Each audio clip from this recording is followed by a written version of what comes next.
It's not just bruises and broken bones. Domestic violence leaves scars on the soul that takes much longer to heal.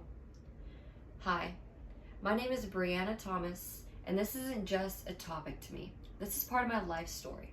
I survived 4 years of domestic violence. I know how terrifying it is to come forward, how heavy it feels to be trapped, and how crushing it is to watch your abuser walk away with barely a slap on the wrist.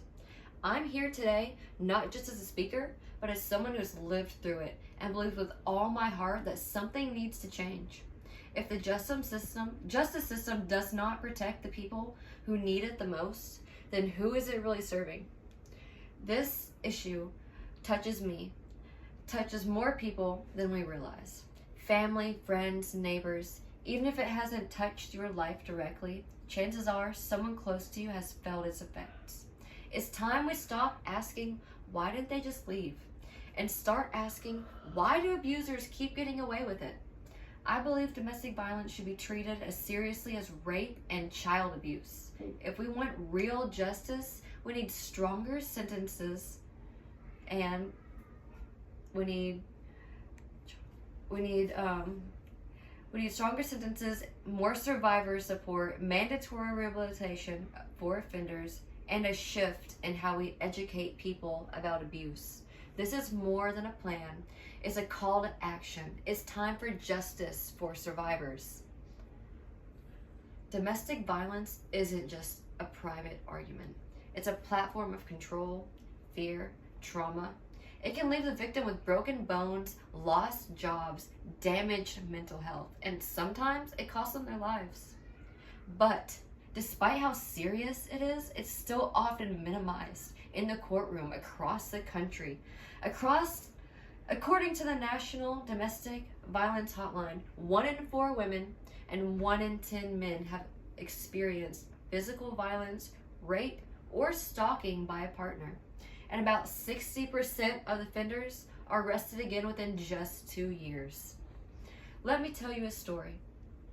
A woman reported her abusive ex multiple times. Police arrested him, but each time he was out in a day. No real punishment, no protection for her. One night, he showed up at her home and nearly killed her. It never should have gone that far, but it did, because the justice system didn't stop him when it had the chance. According to Mia Bird and colleagues at the Public Policy Institute of California, the justice system often fails to stop repeat abusers because they don't face meaningful consequences or receive tailored intervention. When we don't take these crimes seriously, the cycle is going to keep going. My plan is called Justice for Survivors. It focuses on holding abusers accountable and protecting victims through real change in the legal system. Stronger sentencing. Domestic violence should carry mandatory jail time and required to pay restitution to their victims. No more slaps on the wrist. Support for survivors. We need more funding for shelters, therapy, legal aid, and programs that help victims safely leave and rebuild.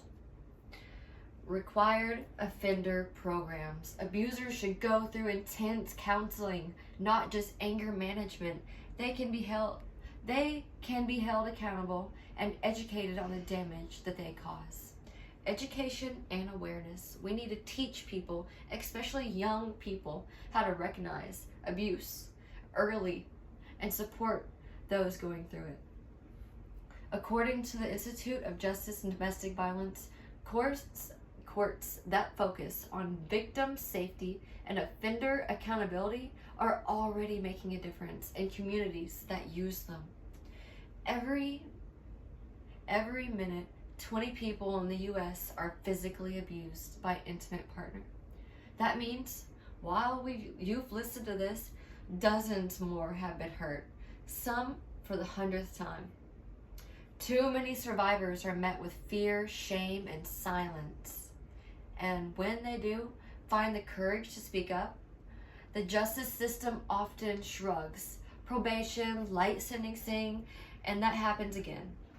We can't call it justice if it doesn't protect the victim or stop the abuse. We need real consequences. We need belief. We need to believe the survivors. We need to treat domestic violence for what it is, a serious crime that destroys lives. It's time to stop looking away. It's time to demand stronger laws, better protection, real change. It's time for justice for the survivors. I believe domestic violence is a serious crime and needs to be treated with urgency, punishment, and a support system as other violent offenses. We've seen we've seen damage domestic violence causes. Physically, mentally, emotionally, it leaves lasting scars. And yet, too many survivors are left unprotected while their abusers walk away with little more than a warning. This failure in the system sends a dangerous message that the pain of survivors does not matter. But it doesn't have to be this way. With stronger laws, better support systems, and education that reaches both victims and communities, we can break this cycle of abuse. We can protect lives, hold abusers truly accountable, and make justice more than just a word. Domestic violence expert Lindy Bancroft said, "The only way to stop an abuser is to hold them accountable." Survivors deserve more than survival. They deserve safety, justice, and peace. Thank you.